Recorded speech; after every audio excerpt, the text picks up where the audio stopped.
Hello and welcome to the Morning Serve. Thanks to TikTok, I'm Emma Lawrence, joined by Todd Woodbridge. Todd, we have to start with the big one tonight, Alex de Minaur and Novak Djokovic. Now, the stats are not on de Minaur's side.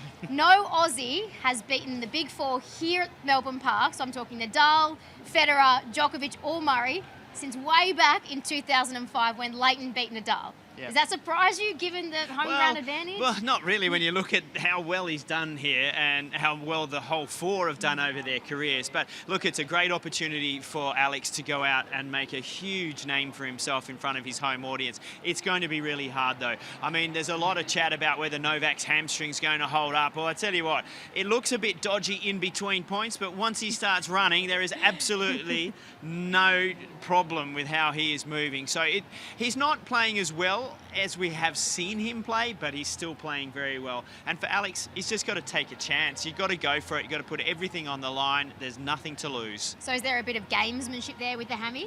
Oh, I'm not saying there's gamesmanship. It's pretty obvious he has a bit of a niggle, but at times it looks like it's about to snap off. So he's playing it up nicely here and there. But, you know, that's Novak. Novak uses that type of energy to focus, to fire up, and we've seen him use the crowd in the same way sometimes, and that's just the way he does it.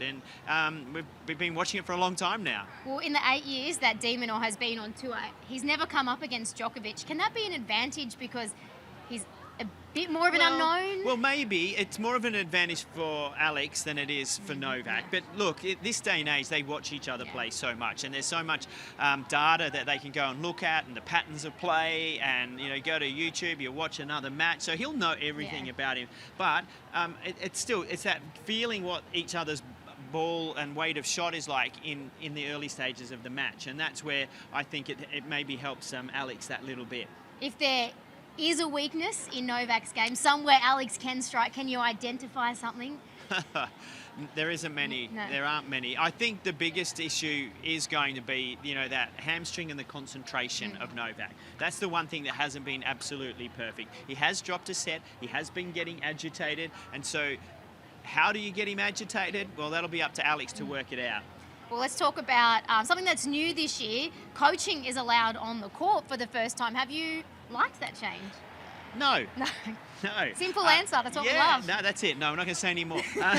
Listen, I love all the data. I love all the collection of things that we're able to build in commentary and show. But I'm a big believer that the players should be able to get it at the end of their match. They should be able to dissect it and go through a debrief and then use it in the next match. The biggest thing about our sport is you have to do it yourself. You have to problem solve. And we watch the great players problem solve in these big, long, hard matches, the way Andy Murray did in his couple of matches that he won. So I think I'm fighting a losing battle. I think I'm going to get, you know, overtaken with my opinion eventually, but for now I'm going to hold firm. Do you think the players, given they are allowed to, have been using it well and getting not as much as I would have expected, to be honest with you, because it's all sitting there. But it's actually sometimes interesting if you change your habits like in a big way, it can be a little detrimental until you get used to using it. So this is new, and I think some of the coaches are filtering it through at times, and they give a signal here and there, but they're not changing it dramatically. I think we'll see behavioural patterns, you know, change as, you know, the slams tend to all agree that they're going to allow it over, you know, the next couple of years. Do you think it will at all provide an unfair advantage for those players that can, well, some will be able to afford better coaches and others not so much? I think that's a very good point, because there are up-and-coming players that don't have the entourage.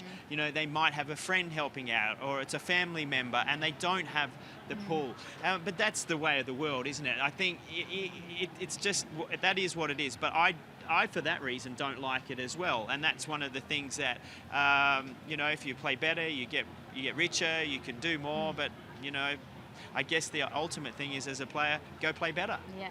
Well, the seeds were dropping in the men's draw. We spoke a lot about that earlier in the week. But now in the women's draw, Iga Swiatek Gauff, Coco Gauff. Do you like the fact it's opened up? Well, it's certainly opened up, and we sort of said that would be. I thought Iga, you know, would get through, but Rybakina, I picked her to win Wimbledon from around about the 4th round last year. She now, for me, again, goes in to this tournament as the favourite because she is such a clean ball striker, such a big hitter, so powerful. And she didn't do so well after Wimbledon, but watch out when she builds confidence. And this time last year, I saw her absolutely destroy Emma Raducanu, and I thought, wow. And that's what she's doing again through this tournament. Well, after the match, Ostapenko complained that Hawkeye was a little bit off. Do you read into that at all? No, because I think Hawkeye being off is much better than a lines person being off at the wrong point of time. But, you know, Ostapenko's got, she's got some game in complaining. She's pretty good at that. She likes agitating the rest of the playing draw, and she's a troublesome player out there when she gets going too. But, yeah, we'll leave that one. Is she not so popular? Look, she's probably on the lower end of the players in the locker room who go and have a chat with each other. Okay. Yeah. I think that says a lot. Yeah, we'll move on to TikTok moment of the day, and it's one of our favourite moments from the week. And this kid, standing next to Rafael Nadal, a moment he will never forget. Well, as they take their photo, oh, look at that smile. That's an absolute beauty. You think he's happy? That's a joyous little piece.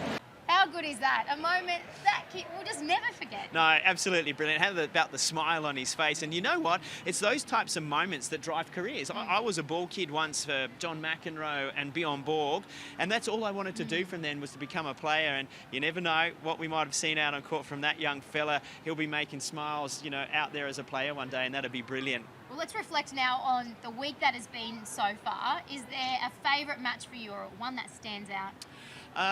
Look, I really enjoyed the Tiafoe Khachanov match. I thought that was absolutely quality tennis. The best match that I've had to call throughout the tournament. And Khachanov, boys, he's playing good tennis. He's really stepping up.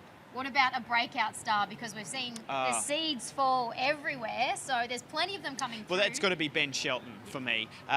The American, first time travelling out of his country, comes out and just plays an amazing match against Alexei Popyrin. Now, it was a great opportunity for both of them, but boy, was he good. I saw a young player where I'm in commentary going, wow, maybe he can win a major. It's going to take a little bit more, but get him on grass, watch out Wimbledon. So much to look forward to. We've had great crowds already here. 2 records. So the opening day was 78,000 and then Super Saturday 95,000. Do you think we can match that energy and keep getting records in the second week? It's been a few years since we've had capacity. Well, it always gets harder because we get less matches and less things to watch, so fewer people come here. But it's just been fantastic. And I think once we get to the finals weekend, everybody will be coming back again to feel that atmosphere. They won't have a ticket into RLA, but the screens, the opportunity to go to the bars and just feel what's gone on here. It's been so good to have it back like it is. Yeah, get down if you can, or if not, of course, we've got you covered on Nine's Wide World of Sports. Todd, appreciate your time. Thanks, Emma. And thank you everyone for joining us here on The Morning Serve, thanks to TikTok.